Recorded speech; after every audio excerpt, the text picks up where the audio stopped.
प्रस्तुतकर्ता विश्व का सर्वश्रेष्ठ पतंजलि च्यवनप्राश, यह दिव्य है, अमूल्य है। प्रायोजक Patanjali Dantkanti toothpaste, complete oral health का सच। और पतंजलि केशकांति एडवांस, नए बाल उगाए, बालों को झड़ने व असमय सफेद होने से बचाए।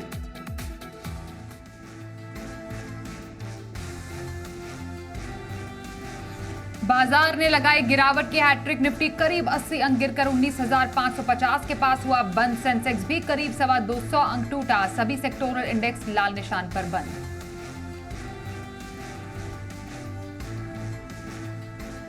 सरकारी बैंकों में गिरावट के बावजूद बैंक निफ्टी 300 अंकों की रिकवरी के साथ 43,700 के पार बंद।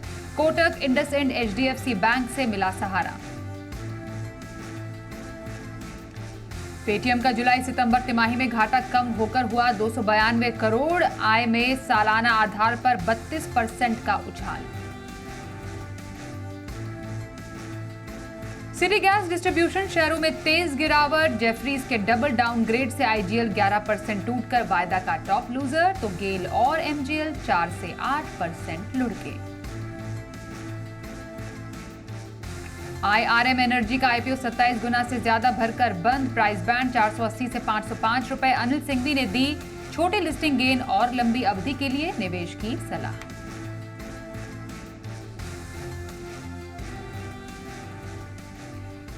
बाजार अगले हफ्ते में आप सभी का स्वागत है। मैं हूं स्वाति रायना। बाजार में पूरा हफ्ता का एक्शन कैसा रहा उस पर करेंगे चर्चा। साथ ही सोमवार के लिए स्ट्रैटेजी और शेयरों में कमाई के शानदार मौके भी बताएंगे। आप भी पूछ सकते हैं सवाल। फोन नंबर हमारा है 0222300164।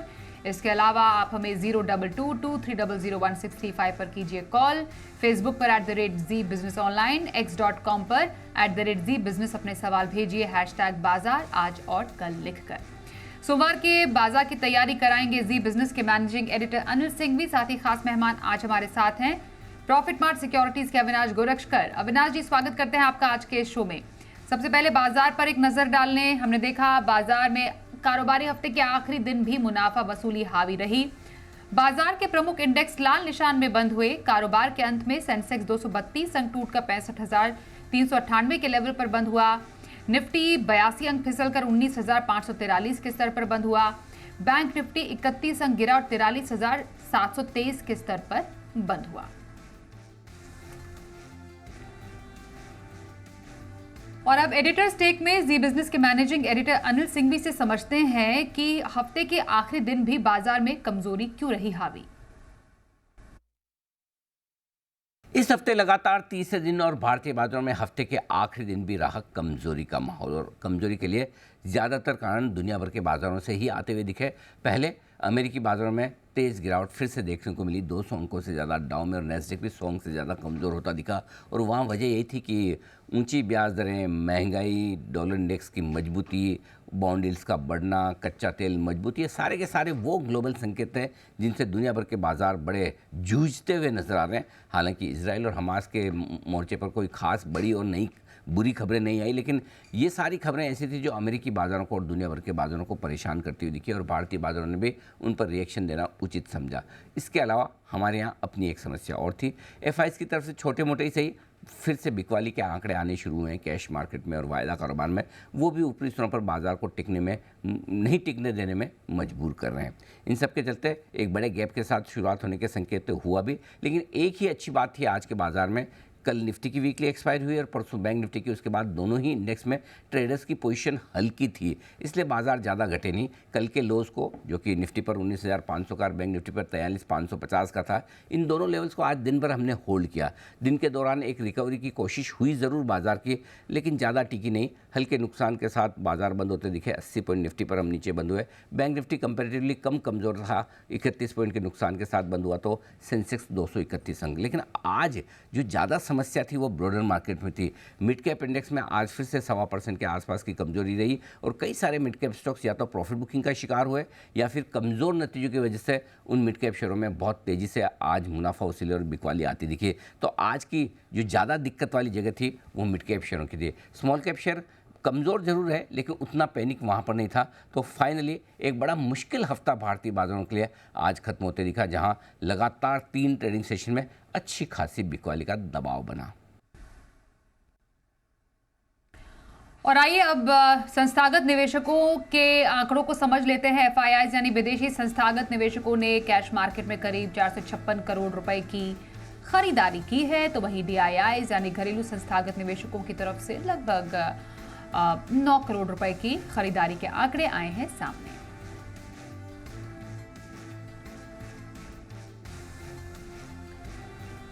और प्रॉफिट मार्क सिक्योरिटीज के अविनाश गोरक्षकर हमारे साथ हैं, हमारे आज के खास एक्सपर्ट। उनसे करते हैं बातचीत शुरू। अविनाश जी, कुछ खास अच्छी क्लोजिंग नहीं दी है बाजार ने हफ्ते के आखिरी दिन। अब नए हफ्ते की शुरुआत में आप क्या एक्शन एक्सपेक्ट कर रहे हैं? देखिए स्वाति, मुझे लग रहा है कि मार्केट में वॉलेटिलिटी आज काफी थी, क्योंकि अभी भी जो इजराइल का जो वॉर है वहां पे अभी भी कोई सोल्यूशन दिख नहीं रहा है। सबसे बड़ी बात, आज आरबीआई गवर्नर की कमेंट्री आई कि interest rates at least short term में थोड़े से एलिवेटेड रहेंगे और अभी इंटरेस्ट रेट्स नीचे लाने के लिए थोड़ा समय लगेगा। तो ये कारणों से मार्केट्स में थोड़ी बहुत बिकवाली आपको देखने को मिली। लेकिन मुझे लग रहा है कि देखिए, नतीजों का सीजन है, जहां पे भी कंपनीज के नतीजे अच्छे आएंगे वहां पे थोड़ी बहुत खरीदारी होगी। तो मार्केट्स इंडेक्स के पॉइंट ऑफ व्यू से थोड़ा बहुत रेंज बाउंड रहेगा, लेकिन अभी भी मैं यही कहूंगा कि स्टॉक स्पेसिफिक रवैया इन्वेस्टर्स को अपनाना चाहिए। हालांकि देखिए, वॉलेटिलिटी आगे भी बढ़ेगी, बट डेफिनेटली मुझे लग रहा है कि स्टॉक स्पेसिफिक रवैया कोई अपनाता है तो अच्छी खासी मीडियम टर्म में पॉसिबिलिटी है कि आपको अच्छी कंपनीज सस्ते भाव में मिलेगी। तो आने वाले मेरे ख्याल से हफ्ते में भी मुझे लग रहा है कि मार्केट्स रेंज बाउंड रहेंगे। जो भी ग्लोबल और मैक्रो न्यूज आएगी उसके हिसाब से मार्केट चलेगा। तो डेफिनेटली नियर टर्म में कोई बड़ा उछाल तो नहीं आएगा, बट मार्केट्स इस लेवल पे मुझे लग रहा है कि कंसोलिडेट होंगे। तो ये रही राय बाजार पर अविनाश जी की। अविनाश जी, लॉन्ग टर्म का नजरिया हम आपसे पहले समझ लेते हैं। आज लंबी अवधि के लिए कौन सा पिक आपका पसंदीदा है? देखिए स्वाति, आज जो पिक मैंने चुना है बहुत ही डिफरेंशिएटेड है और ये company basically flexi office space में काम करती है। कंपनी का नाम है ईएफसी, लिस्टेड है बीएसई पे। अभी ये कंपनी का जो मेन बिजनेस है वो ये है कि कॉर्पोरेट्स को वो रेडीमेड फर्निश्ड ऑफिसेस सप्लाई करती है, जिसको टेक्निकल टर्म्स में कोवर्क स्पेसेस कहा जाता है। तो यहाँ पे कंप्लीटली फर्निश्ड ऑफिस के साथ meeting rooms, conference rooms, pantry, cafeteria सब साथ में इकट्ठा प्रोवाइड करते हैं। तो इसको मैनेज्ड कोवर्क स्पेसेस कहा जाता है। तो यहाँ पे ईएफसी एक काफी बड़ा प्लेयर है, करीबन 32,000 सीट्स है इनके और 7 मेट्रोज में ये काम करते हैं, जैसे कि पुणे, अहमदाबाद, हैदराबाद, चेन्नई, बैंगलोर, कलकत्ता, मुंबई, यहाँ पे इनके ऑफिसेज है। सबसे बड़ी बात, इनका एसेट लाइट मॉडल है। ये लीज पे प्रॉपर्टी लेते हैं और बाद में अच्छे बड़े क्लाइंट जैसे कि टेक महिंद्रा है, मास्टेक है, फ्लिपकार्ट है, बजाज फिनसर्व है, ऐसे क्लाइंट्स के साथ 4 से 5 साल का इनका कॉन्ट्रैक्ट होता है। पिछले साल 103 करोड़ के रेवेन्यू पे इन्होंने करीबन 38 करोड़ का कैश प्रॉफिट कमाया था। इस साल हमको लग रहा है कि कम से कम 285-275 करोड़ का रेवेन्यू आएगा, क्योंकि सीट की कैपेसिटी भी बढ़ रही है, रियलाइजेशन पर सीट भी बढ़ रही है। और सबसे बड़ी बात जो इंपॉर्टेंट इस बिजनेस में होता है वो फिट आउट का बिजनेस होता है, जो इंटीरियर्स के लिए यूज किया जाता है। तो इनके पास एक हाउस कंपनी है जिससे इनके कॉस्ट जो है वो 10 से 15% दूसरे कॉम्पिटिटर से सस्ते होते हैं। अभी इंडस्ट्री की बात करें तो ये इंडस्ट्री काफी लोगों को पता नहीं है, बट फ्लेक्सी ऑफिस स्पेस ये कोविड के बाद बहुत अच्छी चली है। करीबन 40 मिलियन स्क्वायर फुट अभी इंडिया में फ्लेक्सी ऑफिस स्पेस ऑक्यूपाई करते हैं और अगले 2-3 साल में करीबन 75 मिलियन स्क्वायर फीट हो जाएगी। तो हमको लग रहा है कि ग्रोथ पोटेंशियल बहुत ज्यादा है और यहाँ से करीबन 250-54 का जो रेट है, अगर साल भर का कोई नजरिया लेता है तो कम से कम 350-375 का एक मीडियम टर्म टारगेट बन सकता है। तो एक अच्छी वैल्यू पिक है, जहाँ पे मुझे लगता है कि आने वाले सेकंड, थर्ड, फोर्थ क्वार्टर भी काफी मजबूत रहेंगे। तो ये वैल्यू पिक मेरी तरफ से। बिल्कुल सर, कौन से फुल फॉर्म से जाता है ये स्टॉक, अगर थोड़ा स्पेल आउट करेंगे? इसका जो नाम है ईएफसी इंडिया लिमिटेड है, ये बीएसई पे ही लिस्टेड है। ओके, ईएससी इंडिया लिमिटेड में लंबी अवधि की खरीदारी करने की सलाह आई है हमारे आज के एक्सपर्ट अविनाश गोरक्षकर जी की ओर से। आइए अब पहले कॉलर से बात करें। मुंबई से अशोक लालवानी जी हमारे साथ हैं। नमस्कार अशोक जी, बताइए कौन सा स्टॉक आपके पास है? नमस्कार। मैंने मई 2021 जून के करीब सेल जो शेयर है स्टील अथॉरिटी ऑफ इंडिया, वो बाय सेल काफी टाइम किए थे। उसमें इंट्राडे भी किया था, काफी टाइम सेल परचेस किया था। फिर बाद में लास्ट जब भी मेरा परचेस हुआ था उसके बाद वो शेयर नीचे आता गया। मैंने परचेस किया था लास्ट मेरा 145 कुछ था। उसके बाद अभी कंटिन्यूस वो शेयर नीचे ट्रेंड पे ही चल रहा है। तो अभी मेरे पास 1000 शेयर्स है सेल के। तो अभी मुझे क्या करना चाहिए उसमें? अभी मैं होल्ड कर सकता हूँ? होल्ड करना होगा तो अविनाश जी, ओके, मतलब होल्ड कर सकते हैं ये फिलहाल। बताइए अविनाश जी, क्या आपकी रहेगी स्ट्रैटेजी?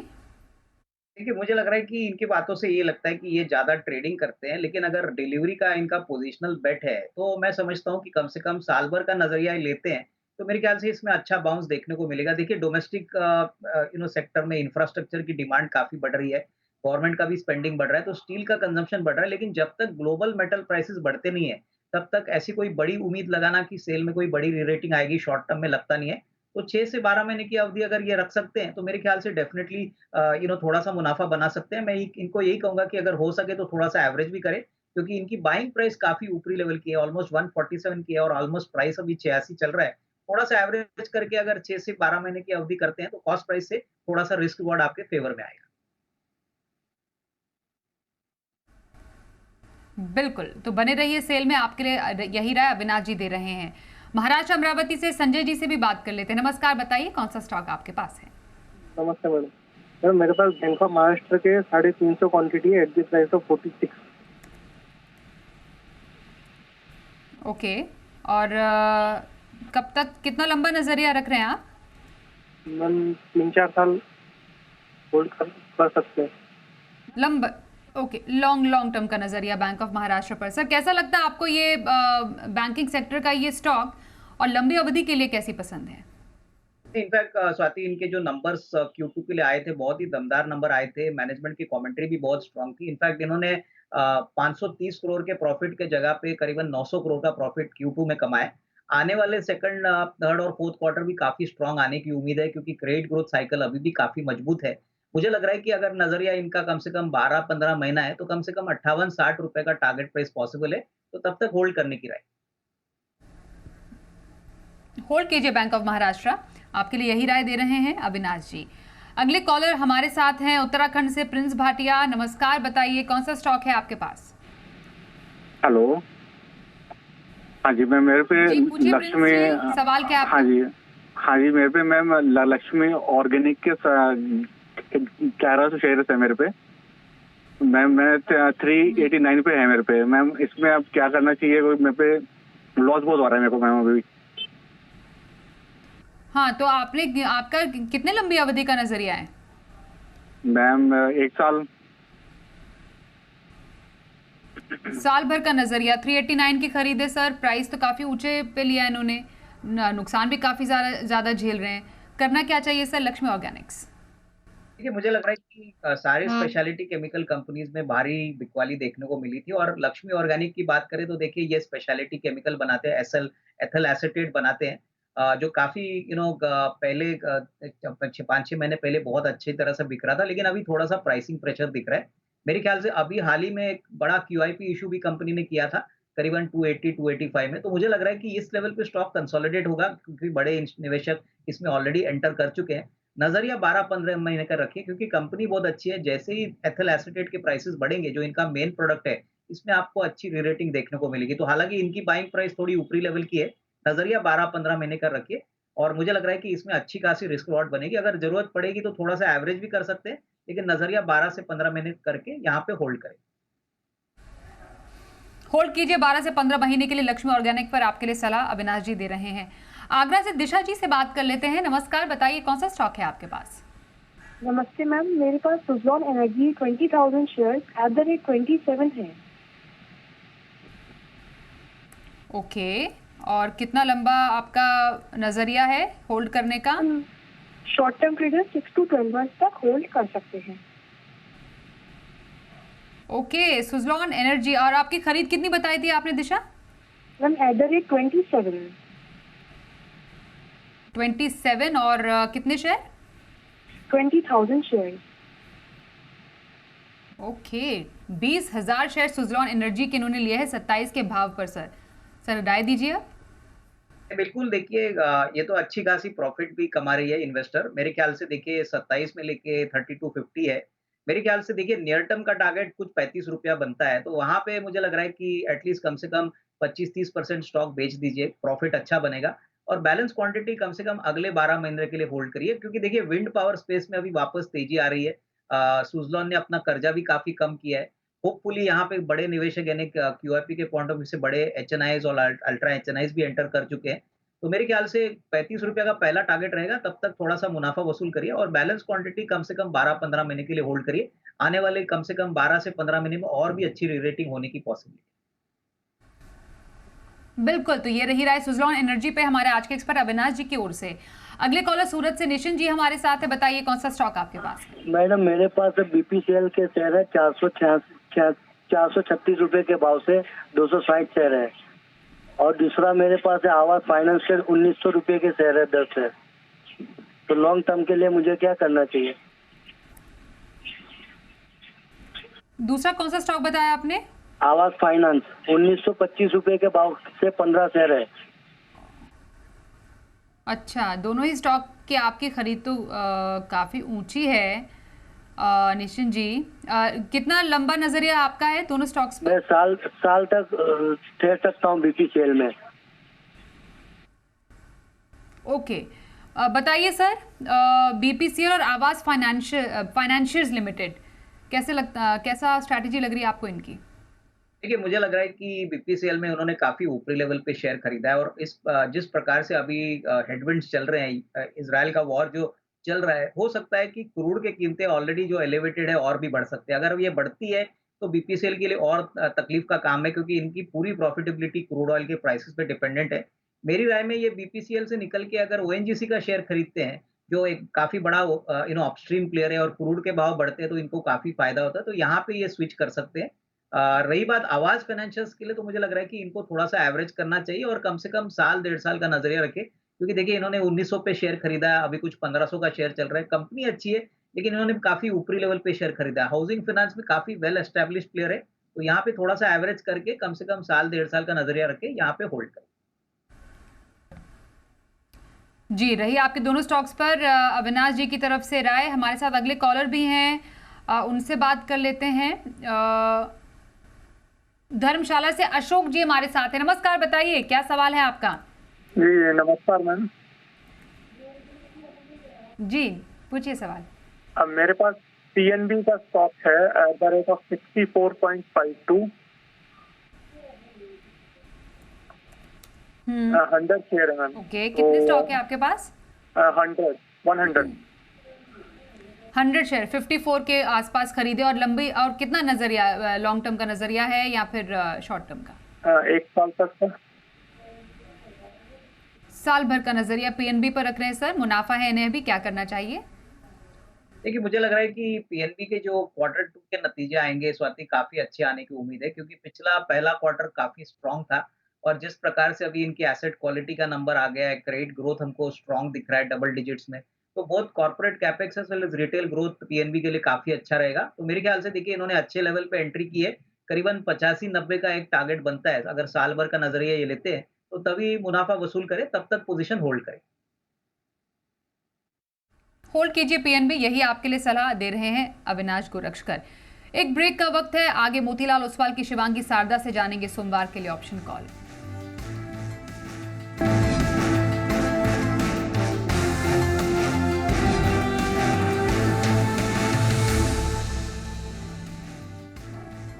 सोमवार के बाजार पर क्या रहे खास स्ट्रैटेजी और बाजार के लिए अहम संकेत, समझते हैं अनिल जी से।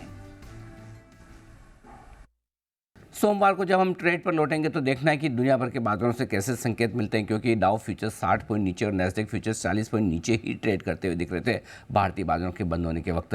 वैसे अगला हफ्ता इस लिहाज से भी इंपॉर्टेंट है कि मंगलवार को भारतीय बाजार बंद रहेंगे दशहरे की छुट्टी की वजह से, तो सोमवार को एक बीच का छोटा ट्रेडिंग सेशन आपके लिए ज़रूर होगा। संकेत अमेरिकी बाजारों के अलावा कच्चा तेल, बॉन्ड यील्ड और डॉलर इंडेक्स से तो हमें लेने ही है। देखना है कि आज फिर से जो दबाव बना भारतीय बाजारों में, FIs की बिकवाली का आंकड़ा कितना बड़ा है, वो भी बाजार का मूड माहौल डिसाइड करेगा। लेकिन धीरे धीरे बाजार अपने इंपॉर्टेंट सपोर्ट लेवल के आसपास पहुंचे, और चूंकि अगला हफ्ता मंथली एक्सपायरी का भी है, ऐसे में निफ्टी के लिए जो सबसे इंपॉर्टेंट लेवल है वो है 19,350 से 19,450 की रेंज। अब ये आपके लिए अगले हफ्ते मजबूत सपोर्ट का काम करेगी और ऊपरी स्तरों पर 19,650 19,750 की रेंज है रुकावट वाली। बैंक निफ्टी का जहाँ तक सवाल है 43,500 43,600 जिसके बहुत नज़दीक हम ये इंपॉर्टेंट सपोर्ट लेवल है, इसके नीचे जाने पर बैंक निफ्टी में रिस्क और खुल जाती है। ऊपरी स्तरों पर बैंक निफ्टी के लिए 44,000 44,200 की रेंज को पार करना चुनौती भरा होगा। मिड कैप स्मॉल कैप शेयरों में थोड़ी प्रॉफिट बुकिंग का माहौल शुरू हुआ है, देखते हैं मिड कैप शेयरों में कितना लंबा चलता है और दिक्कत ट्रेडर्स के लिए ज़्यादा वही हैं। तो अगले हफ्ते ये बहुत ज़रूरी है कि इजराइल हमास के फ्रंट पर अमेरिका में बॉन्ड यील्ड और डॉलर इंडेक्स के साथ साथ किसी तरह की कोई बुरी खबर ना मिले, तो अमेरिकी बाज़ार और अमेरिका के ये 2-3 ट्रिगर्स हैं वो ऐसे लेवल पर हैं जो घूमने के लिए भी तैयार हैं। तो मेक और ब्रेक ट्रेडिंग सेशन साबित हो सकता है सोमवार का। और सोमवार के ऑप्शन स्ट्रैटेजी के लिए हमारे साथ है मोतीलाल ओसवाल की शिवांगी सारदा। शिवांगी, स्वागत करते हैं। कहां पर मौके नजर आ रहे हैं आपको सोमवार के बाजार? जी धन्यवाद स्वाति जी। तो हमने देखा है कि ऐसे वॉलेटाइल सिचुएशन में कोलपाल एक ऐसा स्टॉक है जो काफी रेजिलेंट रहा है। हमने देखा है कि कोई भी छोटे डिक्लाइंस में खरीदारी होते हुए दिख रही है, तो यहाँ पे 2100 के कॉल में मेरी खरीदारी की सलाह रहेगी। इसको 25 के आसपास की खरीदारी की टारगेट रखे, 45 के टारगेट्स बनते हुए दिखेंगे 16 के एक स्टॉप लॉस के साथ। दूसरा पिक मेरा रहेगा मिड कैप आईटी स्पेस में से। यहाँ भी एक स्ट्रॉन्ग बाइंग देखने को मिल रही है पूरे बाजार के वॉलेटिलिटी के बावजूद, वीकनेस के बावजूद। तो यहाँ पे 5900 के कॉल में खरीदारी की सलाह रहेगी, 78 के आसपास, 58 के एक स्टॉप लॉस के साथ, और टारगेट रहेगा 120 का। जी, तो 2 स्टॉक्स में शिवांगी सारदा की सोमवार के बाजार के लिए ऑप्शन स्ट्रैटेजी बताने के लिए धन्यवाद करेंगे आपका शिवांगी। और अविनाश जी, अब 7 से 10 दिन के नजरिए के लिए कौन सा स्टॉक है आपकी पसंद? 8 से 10 दिन के लिए हमको टाटा मोटर्स पसंद है। देखिए टाटा मोटर्स के Q2 के नतीजे बहुत ही दमदार आने वाले हैं, प्लस ओवरऑल ऑटो सेक्टर में इनका JLR का बिजनेस भी बहुत अच्छी तरह से सेट हो चुका है। तो हमको लग रहा है कि कम से कम 8 से 10 दिन का नजरिया कोई लेता है तो 680 685 का एक टारगेट प्राइस आपको मिल सकता है। यहाँ पे स्टॉप लॉस 651 का रखिए, तो ये 8 से 10 दिन के लिए एक अच्छा रिस्क रिवॉर्ड आपको दे सकता है। 8 से 10 दिन के लिए टाटा मोटर्स में खरीदारी की सलाह अविनाश गोरक्षकर की। धन्यवाद करेंगे सर हमारे साथ इस कार्यक्रम में शामिल होने के लिए। रुकते हैं यहाँ पर एक ब्रेक के लिए। खबरों का सिलसिला जारी रहेगा, देखते रहिए जी बिजनेस।